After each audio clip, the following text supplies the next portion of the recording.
Hello friends, I'm Arvind Jaisri and I've come here again with another video on English. Today we are going to discuss alternatives, the words that could provide for great alternatives for some words which are commonplace. Let's straight away head towards it. See this word bad, which means bura, something that leaves a bit of a bitter taste in your mouth. It could be an experience, it could be an object, it could be a feeling which is unpleasant, which you don't like, which doesn't create so much excitement for you. Now, to address the same feeling experience or detest, we often use this word bad. Now, what if I tell you that this word is a commonplace word? And considering we're trying to learn English, one thing that we need to refrain from is the employment of commonplace words. We have to curb the commonness. So, what could be the word for bad? And also, when you use the word bad, you run the risk of sounding impolite, rather rude. So, let's not directly call something bad. Now, what could be a polite way of expressing your feeling of detachment in regards to anything? It could be ordinary, which in Hindi means sadharan.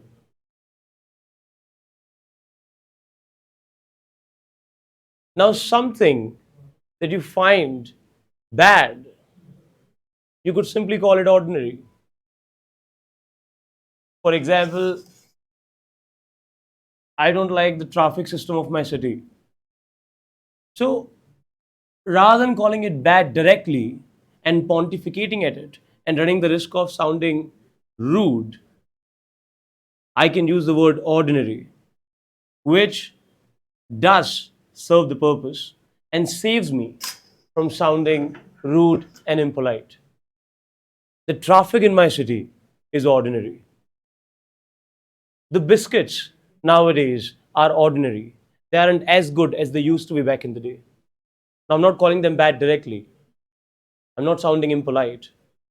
But my word is serving the purpose. It is projecting a certain dismay, a certain dislike that I have towards something.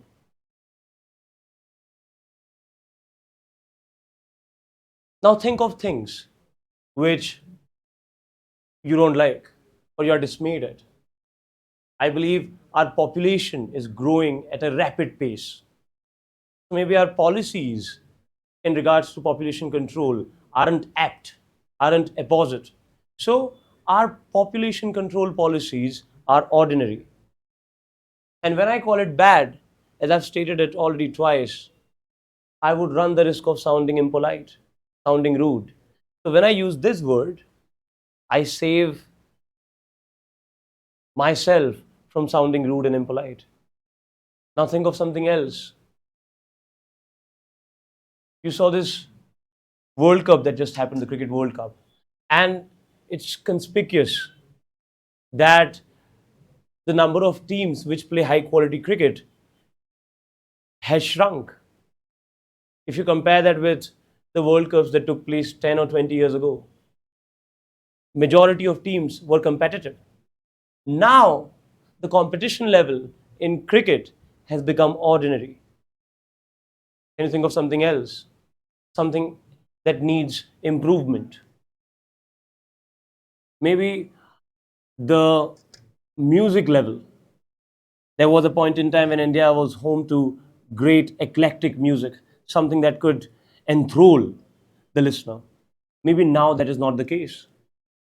So, India's music or the film music in India has become ordinary or is ordinary at the moment.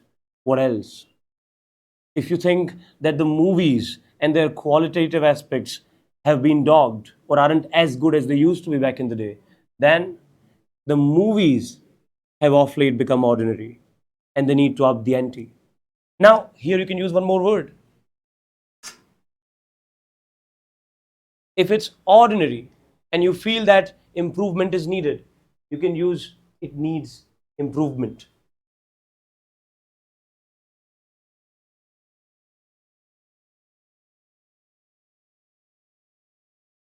As I've suggested, when I was a child, the biscuits used to be really tasty. They used to be voluminous. They used to have that aroma. Right now, when you unwrap a packet of biscuit, that aroma is not there and they aren't that tasty. They aren't that voluminous. They become thinner. So biscuits have become ordinary and they need improvement. Anything that has left a bad taste in your mouth, you don't call it bad directly. Instead, you call it ordinary. Now, when we do that, we kill two birds by the same stone. One, we have diversified and we've learned one more word.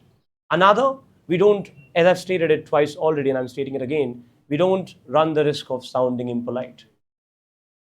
Next word, something that is good. Now, don't you feel if you are learning a language and if you have learned a language for donkey's years, the onus is upon you to sound a little different from those who are not educated or literate. Have you ever gotten this thought? Since you have learned a language for donkey's years, 10 years, 12 years, don't you think that you have the responsibility to sound a little bit different, to have that distinction? For instance, good and bad are the words that people who come from modest education background or humble education backgrounds may also be using. And if you are using the same set of words, where is the distinction? The distinction is not there. But don't you think that is the prime purpose, that is the principal purpose of education, to provide you with that distinction? You should not be sounding exactly like the watchman of your building or a mason or anybody, because those people also use the same words. So, how do you provide for that distinction? When you feel something is bad, you use ordinary. When you feel something is good, you can use the word quality. Now, think of things which are good. For example, Indian cricket team right now is exceptional. So, Indian cricket team right now is high quality. It's a high quality team. The bowling attack of Indian cricket team is high quality. The pace battery, rather. The monsoons have begun, so the weather is high quality. We are enjoying the quality weather. What else? Think of a dish that you like. For example, I like dal bati. For me, dal bati is a high quality dish. Now, what purpose does it serve? It serves an outstanding purpose. It serves a critical purpose of providing me or conferring me with that distinction which makes it conspicuous that I have had long years of education in English. So I'm able to be versatile, unlike others who had humble education or who are doing jobs which don't require them to use these words.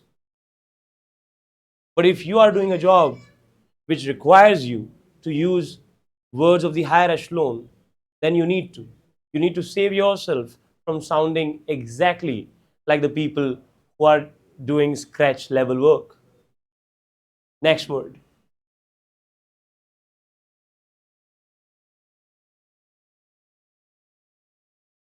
Now you see this word Hey Ram. How often do we use it?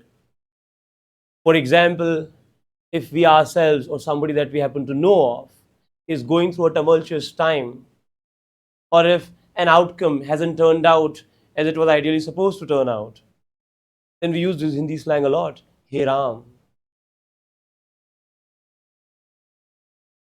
That gesture, don't we use it? Overnight, if somebody loses his wealth and is on the road, hypothetically speaking, let's create a scenario. There's a wealthy man. In fact, he's conferred with embarrassment of riches. Overnight, something happens and he loses all his wealth and he's on the road. This is one phrase that we Indians tend to use, Hey Ram. Now there is an English substitution of the same. What a pity. What a pity the businessman who once cherished and rejoiced in such grand wealth is on the road today. What a pity. Mohit, who was a prodigious student in his school, is today unemployed. What a pity. For example, the cricket final, South Africa had to chase about 28 runs out of 28 balls, and 9 out of 10 times a team would go on to achieve that. But what a pity South Africans couldn't do a task as easy as that. India, which was once home to great music, is today home to what? Ordinary music. What a pity such a transition, or such an ordinary transition that Indian music industry is going through. What a pity. Back in the day, in yesteryears, public figures were kept in high esteem solely for their speeches, for their verbal skills. But now we see public figures and their speeches and their verbal skills, the way it has slumped. What a pity. These politicians talk like school children. A situation wherein you feel extreme disgrace, where you feel extreme agony or extreme pain. It could be for yourself or for somebody else. What a pity. Thousands and lakhs of people lost their lives during COVID. What a pity. Next one.